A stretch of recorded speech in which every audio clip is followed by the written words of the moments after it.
Kadapa jail నుంచి విడుదలైన దస్తగిరి సంచలన వ్యాఖ్యలు చేశారు. అవసరమైతే చావడానికి కూడా సిద్ధమేనని CM Jagan, MP YS Avinash రెడ్డిలకు భయపడబోనంటూ వివేక హత్య కేసులో అప్రూవర్గా మారిన దస్తగిరి కీలక వ్యాఖ్యలు చేశారు.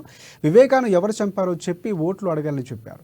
ఇక పులివెందులో అవినాష్ రెడ్డి ఇంటి పక్కనే తాను ఉంటారని, భయపడే ప్రసక్తే లేదని తేల్చి చెప్పారు. వివేక హత్య కేసుకు సంబంధించి తాను తప్పు చేశానని, ప్రాయశ్చిత్తంతోనే అప్రూవర్గా మారినట్లు ఆయన తెలిపారు. జగన్, అవినాష్ మాటలు విని మళ్లీ తప్పు చేయబోదంటూ వెల్లడించారు.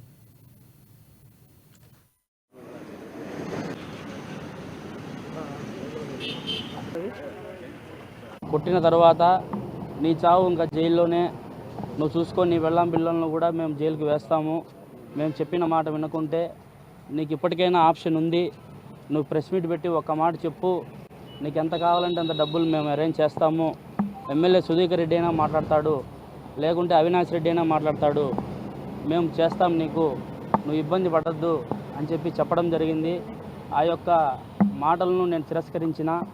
ప్రతి ఒక్కరిని నేను ఒకటే వేడుకుంటానా, ఈరోజు నేను అప్రూవర్ కావడం ఎలా తప్పవుతుందని నేను అడుగుతాండా.